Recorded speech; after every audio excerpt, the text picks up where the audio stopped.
This is HOA. Karen gets denied. She said witnesses. I said timestamps. You are going to respect my authority. That is what Melissa Garner yelled at me in the Lakeview Heights parking lot, one finger jabbing toward my chest, her other hand waving a clear-sleeve clipboard like it was a court order. I had just pulled into my assigned spot at the townhome complex in Spokane, Washington, and she was already standing next to my car before I could even turn off the engine. She claimed I refused her search request, which meant I was guilty. Guilty of what? I had no idea yet, but she was about to tell me. I work as a building inspector, so I know how to stay calm when someone is in my face, but Melissa had a talent for making calm feel impossible. She is the board president of the Lakeview Heights Homeowners Association, a high-density townhome complex where parking is a constant war and every spot is numbered, painted, and fought over like it is the last seat on a lifeboat. The complex sits just off East Sprague Avenue, a cluster of beige vinyl-sided units with shared mail kiosks and a clubhouse nobody uses except for board meetings. I moved here 6 months ago because the rent was decent and my commute to the county office was short, but the HOA turned out to be run like a military checkpoint with Melissa as the self-appointed general. Melissa shoved the clipboard closer. The top sheet had a date box highlighted in yellow marker, but the rest of the page was blank or so light I could not read it from where I stood. She said, "This is your final notice. You have been accused of stealing from vehicles in this complex. I have a signed complaint, and I have already reported this to management and the tow company. If you do not cooperate, your car will be removed within the hour." I said, "Stealing from vehicles? What are you talking about? I have not touched anyone's car." She said, "Your timeline is irrelevant. The complaint is filed. You refused to let me inspect your vehicle last week when I asked, which proves you have something to hide. That is obstruction. I never refused anything." She cornered me at the mailbox last week and demanded to search my car without explaining why. I told her I was late for work and asked her to email me the details. She never did. Now she was treating that like a confession. I pulled out my phone and said, "I have a doorbell camera. It covers my parking spot and the walkway. If something happened, it would be on there. Let me pull it up." Melissa cut me off. She said, "Your camera is illegal. It points at common areas without board approval, so any footage you have does not count as evidence. I have already reported this to management. You are in violation of the security camera policy, and that is a separate fine." That was a lie. The policy only restricts cameras that point directly into other units. Mine points at my own front door and my own spot. I read the rules before I installed it. But Melissa was not interested in facts. She wanted me rattled, and she was doing a good job. Behind her, a neighbor I recognized from the mail kiosk slowed down and stared. Melissa turned and said loudly, "This man has been stealing packages and items from cars. If you are missing anything, you need to file a complaint with me immediately." She pointed at me like I was on trial in the middle of the parking lot. The neighbor looked at me, then at Melissa, then walked away fast. I felt my face go hot. I said, "I have not stolen anything. You are making this up." Melissa said, "I have already reported this." That is her catchphrase. She says it like it is a shield, like once she reports something, it becomes true by default. She said it again, slower this time. "I have already reported this. The tow company is on standby. If you do not produce the stolen items, your car will be impounded, and you will be billed for the tow and the storage fees." I said, "What stolen items? You have not even told me what I supposedly took." She smiled, thin and cold, and said, "A car part box was found in the trash near your unit. The box was brand new. The neighbor it belongs to signed a complaint stating you took it from their vehicle. That complaint is on file. You have until 5 p.m. to return the part, or I will authorize the tow." I looked at my watch. It was 4:40. I had 20 minutes, and I had no idea what she was talking about. I said, "I did not take any box. Show me the complaint." Melissa tapped the clipboard and said, "The complaint is confidential, board business. You will see it at your hearing. assuming you request one in writing within 3 business days. That was another lie. Complaints are supposed to be shared with the accused party under the written procedures. But Melissa had a habit of inventing rules on the spot and then insisting they were always there. I had seen her do it to other residents. One guy got fined for parking his truck in his own spot because she decided trucks were commercial vehicles. Another woman got her pool access suspended because Melissa claimed she was too loud, even though the pool was empty when it supposedly happened. The board almost always backed Melissa because nobody wanted to deal with her, and she controlled the meeting agendas. I opened my Doorbell camera app and scrubbed back through the last week. I save everything to a USB drive every few days because the cloud storage fills up fast. I found last Tuesday, the day Melissa claimed the theft happened. My camera caught a figure walking past my car at 6:30 a.m. The angle was just wide enough to see the adjacent spot. The figure was wearing a gray puffer vest and had light blonde shoulder-length hair. Melissa. She was leaning into the open window of a red sedan parked 2 spots over. Her hand came out holding a small cardboard box with a shipping label still on it. She looked around, then walked toward the trash enclosure. The timestamp was clear, 6:32 a.m. on Tuesday. I looked up at Melissa and said, "I have video of you taking a box from someone else's car. Tuesday morning, 6:32. You walked it straight to the trash." Her face went blank for half a second. Then she laughed. She said, "That is absurd. You are tampering with evidence now? That footage is inadmissible because your camera is illegal. I have already reported this. You are only making it worse for yourself." I said, "The footage is timestamped and backed up.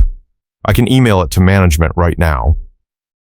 Melissa leaned in close and said, "Your timeline is irrelevant. The complaint is already filed, and the tow is already authorized. If you try to use that footage, I will file a harassment claim against you, and you will lose your gate access permanently. The board will vote to remove you from the complex entirely. Do you understand?" She turned and walked toward the clubhouse, pulling out her phone. I watched her dial, then speak into it like she was talking to dispatch. She said, "Yes, this is Melissa Garner, board president at Lakeview Heights. I need a tow authorized for space 42. The resident is uncooperative and has refused to comply with the theft investigation. Yes, I will meet your driver at the gate. Thank you." She hung up and looked at me with a smile that was all teeth. She said, "You have 15 minutes. After that, your car is gone, and you are paying for it." I needed to move fast. My employer had been watching my attendance closely because I was still on probation after a late start last month when my car would not start. One more late arrival, and I was done. The county does not mess around with inspectors who cannot show up on time. I needed my car for my medical schedule too. I have a standing appointment every other Thursday for blood work because of a kidney issue, and missing it means rescheduling weeks out. Losing my car was not an option. I called the management office. It went to voicemail. I left a message explaining the situation and said I had video evidence. Then I called the tow company directly. A man answered and said, "Lakeview Heights. Yeah, we got the call. We will be there in about 10 minutes. If you want to dispute it, you need to talk to whoever authorized it." I said, "The person who authorized it is lying. I have proof." He said, "Not my problem, buddy. Take it up with your HOA. If the authorization is legit, the car goes. If you want to block it, you need to show me something in writing that says the tow is not valid. Otherwise, I hook it and you deal with it later." I hung up and looked at my watch. 4:52. 8 minutes. I walked fast toward the gate. If I could get my car out of the complex before the tow driver arrived, I could park on the street and deal with Melissa later. But when I reached the gate, I punched in my code and nothing happened. The keypad beeped twice and flashed red. I tried again. Same thing. Melissa was standing 10 feet behind me, her arms crossed. She said, "Your access has been suspended pending the investigation. Board decision. Effective immediately." I said, "You cannot just lock me in." She said, "I am not locking you in. You are free to walk out. Your vehicle, however, stays until the complaint is resolved. I turned and saw the tow truck pulling up to the gate. The driver was a big guy in a gray hoodie, and he was already getting out with a clipboard. Melissa walked over to him and started talking, pointing at my car. He nodded and walked toward it. I ran back to my car and stood in front of it. The driver stopped and said, "You need to move." I said, "This tow is not valid. The person who authorized it is the one who committed the theft. I have video proof." He said, "Show me the authorization gap. If there is no signed tow order, I cannot take it. But if she has the paperwork, I am hooking it." Melissa was already walking toward us, pulling a folded sheet from her clipboard. She handed it to the driver. He looked at it, then at me. He said, "This says board president's signature, dated today. That is all I need." I said, "The date is wrong. Look at this."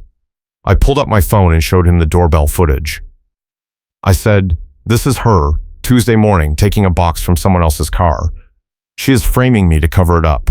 The complaint she filed is fake." The driver watched the clip. His face did not change, but he looked at Melissa and said, "Is this you?" Melissa said, "That footage is inadmissible. His camera is illegal. I have already reported this. He is trying to obstruct a legitimate tow." The driver said, "Lady, I do not care about your HOA drama. I care about whether this tow is legit. If he has proof the complaint is fake, I am not touching his car. You can call my boss if you want, but I am not getting sued over some board fight." Melissa turned red.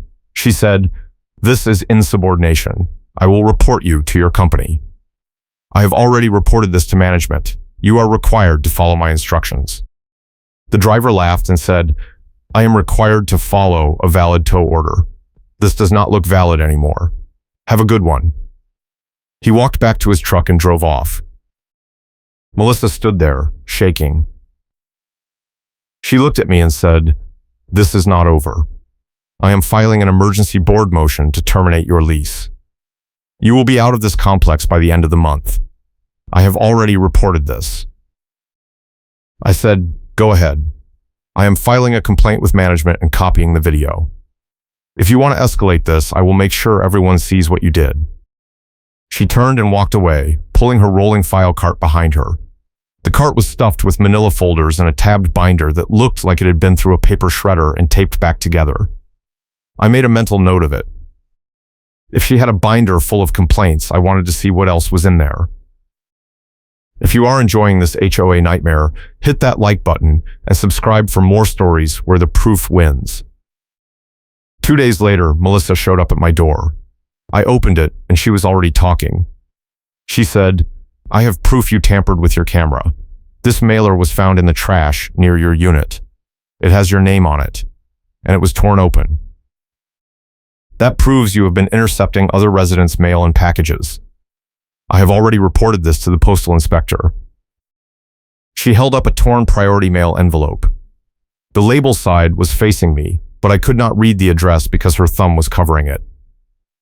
I said, "Let me see that." She pulled it back and said, "This is evidence. You do not get to touch it. I am taking this to the board meeting on Monday. You are being charged with mail theft, tampering with a security device, and obstruction of an HOA investigation.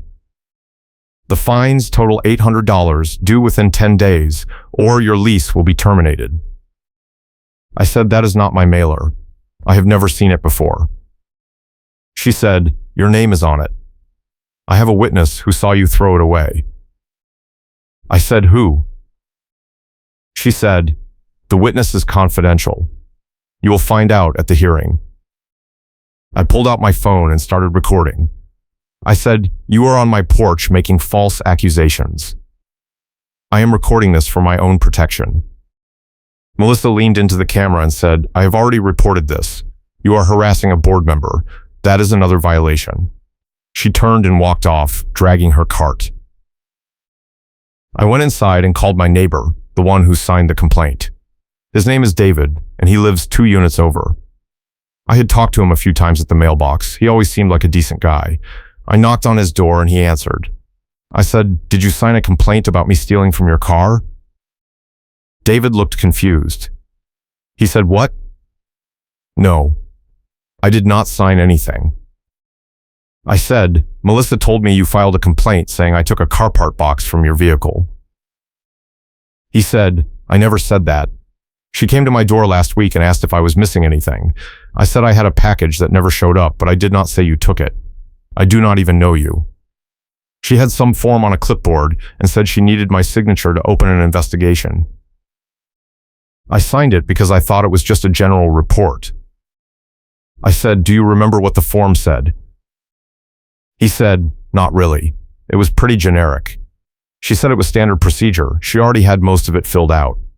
I just signed at the bottom."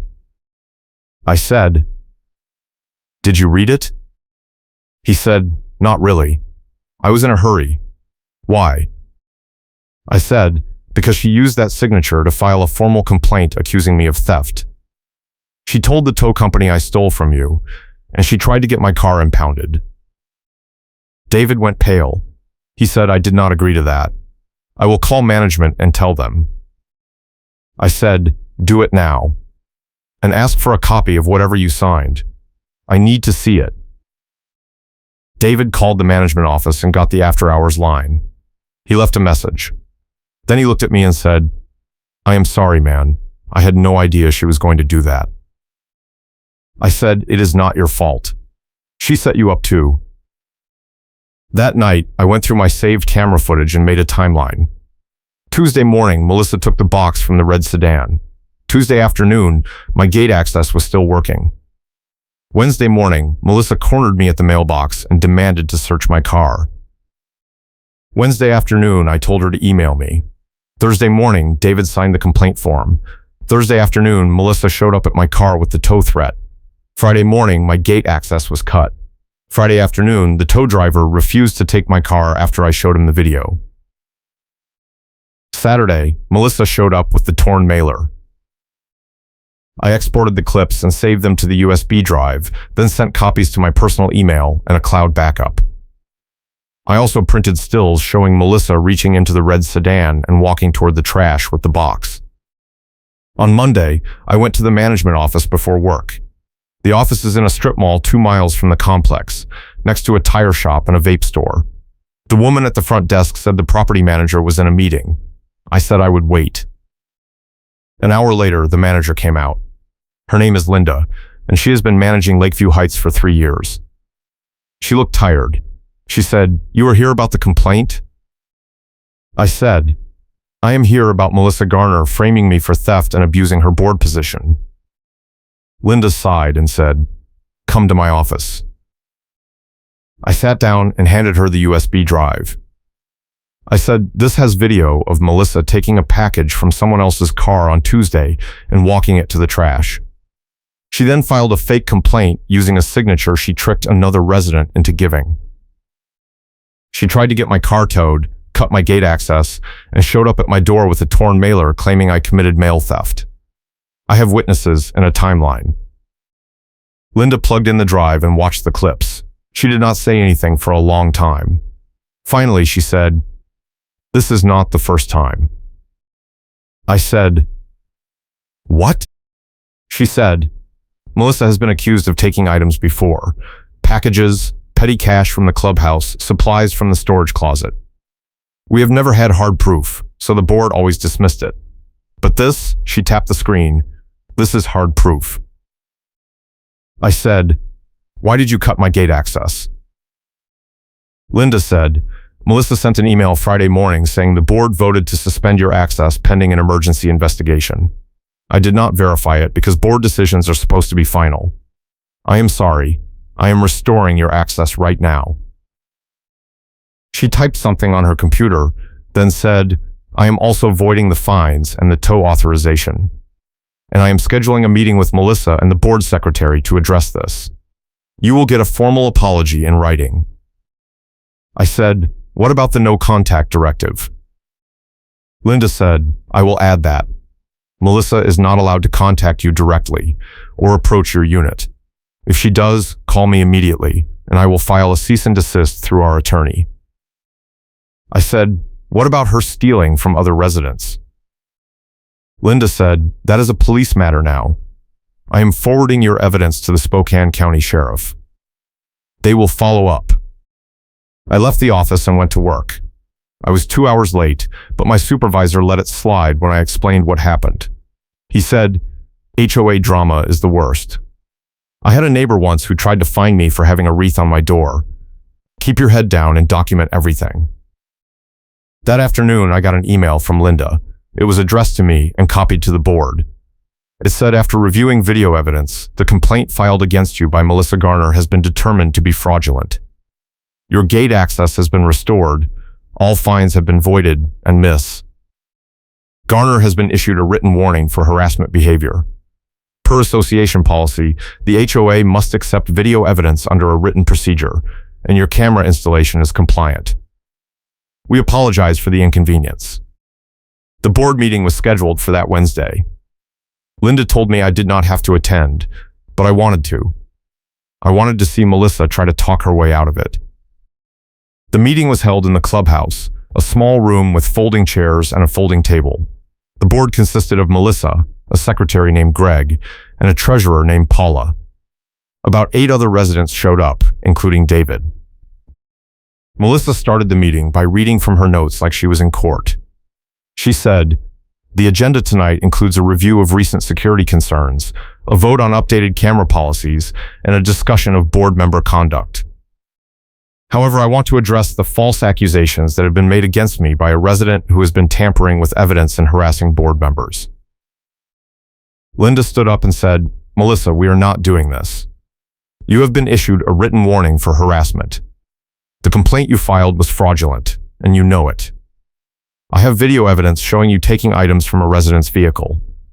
This meeting is to determine whether you remain on the board. Melissa slammed her hand on the table and said, I have already reported this. That video is inadmissible. The resident's camera is illegal, and any footage from it cannot be used against me. I am the board president, and I have the authority to determine what evidence is valid. Greg, the secretary, said, Melissa, the camera is not illegal. We reviewed the policy. It is compliant. Melissa turned to him and said, you are out of order. I am running this meeting. Paula, the treasurer, said, actually, Linda is running this meeting. The management company has taken over duty or conduct.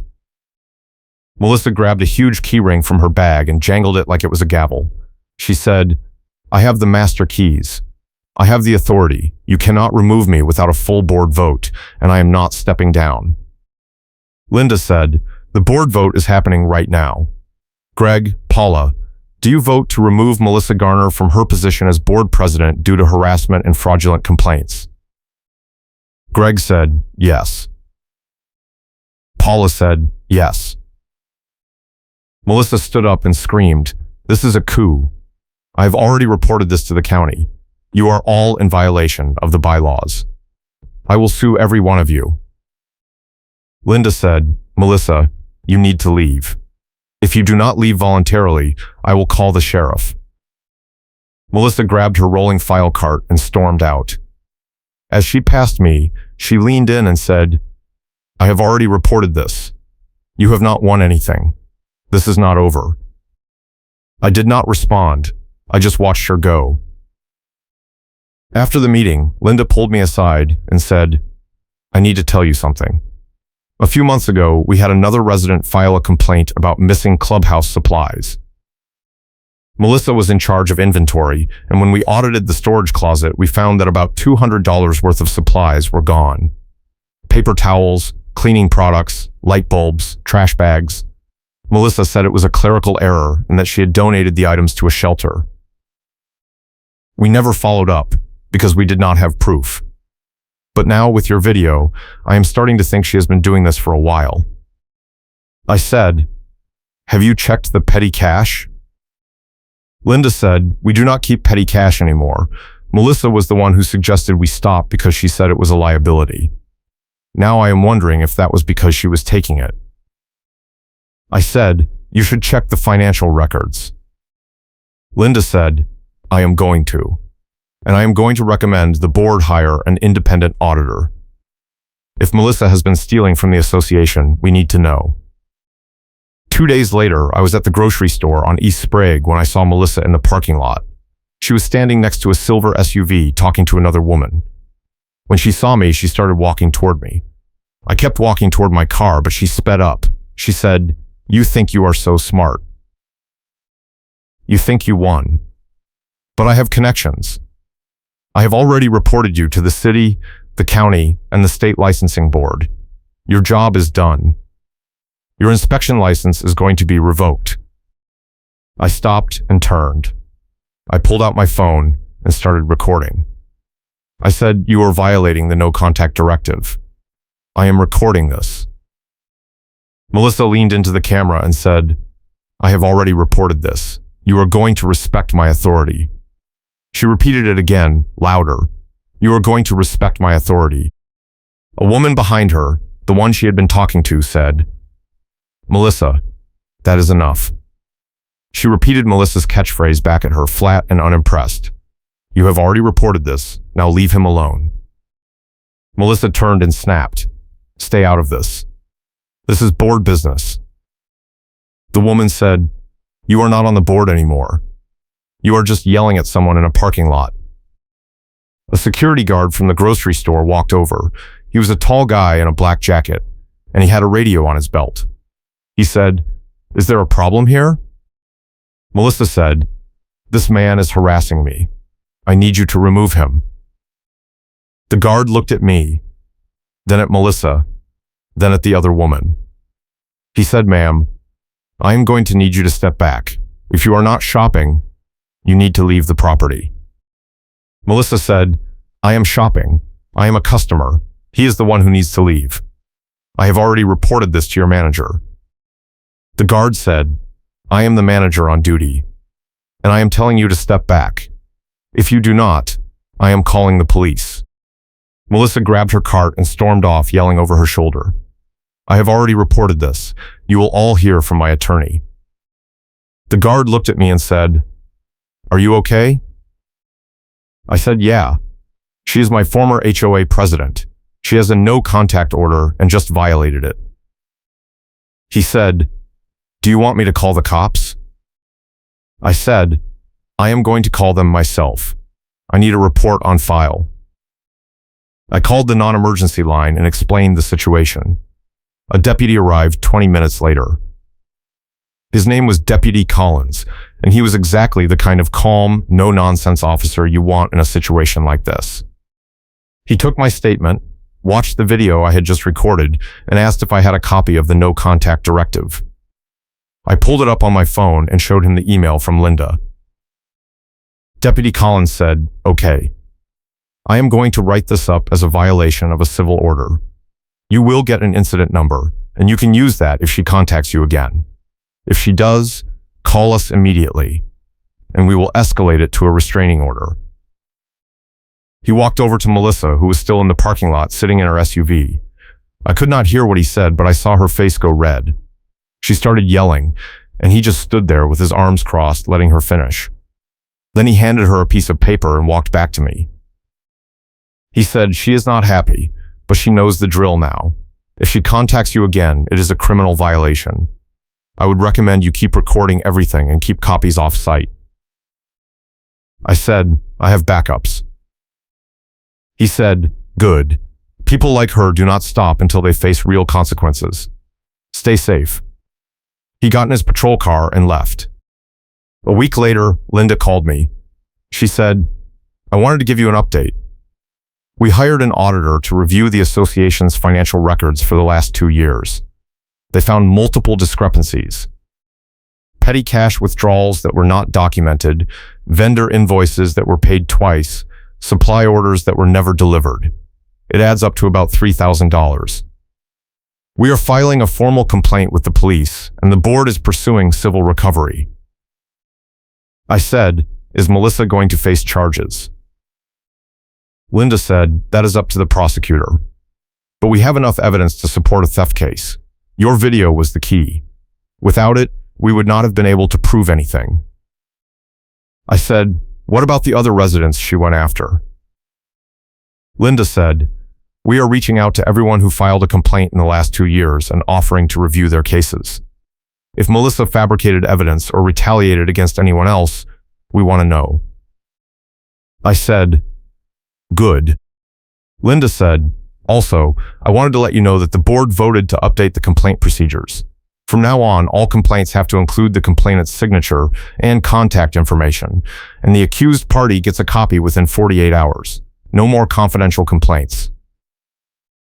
The HOA must accept video evidence under a written procedure, and residents can submit doorbell or security camera footage as long as it does not violate privacy rules. I said, that is a good change. Linda said, it is because of you. Thank you for standing up. A lot of people would have just paid the fine and moved on. I said I could not afford to. My job depends on my car, and I was not going to let her ruin me over a lie. Linda said, well, you did not just help yourself. You helped everyone here. 2 weeks later, I got a letter in the mail from the association's attorney. It was addressed to me and said, on behalf of the Lakeview Heights Homeowners Association, we apologize for the harassment and false accusations you experienced under former board president Melissa Garner. All fines and fees have been voided, your gate access has been permanently restored, and a no-contact directive has been issued. Ms. Garner has been removed from the board and is no longer authorized to act on behalf of the association. Additionally, the board has voted to reimburse you for any costs incurred as a result of this incident, including legal consultation fees and time lost from work. Please contact the management office to arrange payment. That same day, I got a call from Deputy Collins. He said, I wanted to let you know that the prosecutor has filed charges against Melissa Garner. Theft in the 3rd degree, harassment, and filing a false report. She is looking at up to a year in jail and fines. The case is moving forward. I said, that is good to hear. He said, also, I talked to a few other residents at your complex. Turns out you were not the only one. She pulled similar stunts on at least 3 other people. One guy had his parking spot reassigned without notice because Melissa wanted it for a friend. Another woman got fined for a noise complaint that never happened. They are all filing reports now. I said, I am glad they are speaking up. He said, they would not have if you had not gone first. You set the standard. Keep that in mind. A month later, I was at the mailbox kiosk when David walked over. He said, hey, I wanted to thank you. I talked to Linda, and she confirmed that Melissa forged my complaint. I signed a general report, and she added the theft accusation herself. I had no idea. I am sorry I did not catch it sooner. I said, it is not your fault. She was good at what she did. David said, Linda told me about the audit. $3,000. That is insane. I said, yeah. And it probably would have kept going if nobody had called her out. David said, well, you did. And now she is done. I said, did you hear about the charges? He said, yeah. I hope she gets jail time. People like that do not learn unless they face real consequences. I said, we will see what happens. David said, also, the board is holding an election next month. You should run. I said, no thanks. I have had enough HOA drama for a lifetime. David laughed and said, fair enough. But if you change your mind, you would have my vote. 3 months after everything started, I got a final email from Linda. It said, Melissa Garner has been formally barred from all association property and events. She has also been ordered to pay restitution to the association and to you personally. The board has voted to issue a formal apology to all affected residents, and we are implementing new oversight procedures to prevent this from happening again. Thank you for your patience and your courage in bringing this to light. I printed the email and added it to my file. I also kept the USB drive in my glove box, just in case. The complex felt different now. Quieter. People were not as tense around the mail kiosks or the parking lot. The new board president was a retired teacher named Joanne who actually read the bylaws before making decisions. I still see Melissa sometimes, driving past the complex or at the grocery store. She does not look at me anymore. The last time I saw her, she was parked near the entrance, talking on her phone. When she saw me, she got in her car and left. I did not follow her. I did not need to. The deputy was right. People like Melissa do not stop until they face real consequences. She faced them. The board disciplined her, management voided the fees and issued a no-contact directive, and a manager on speaker refused to let her run the conversation when she tried to appeal. Her own printed date contradicted her timeline, and the HOA had to accept video evidence under a written procedure. She got a written warning for harassment behavior, and then she got criminal charges. I kept my car. I kept my job. I kept my medical schedule. And I kept my camera. I hope the rest of your day is peaceful.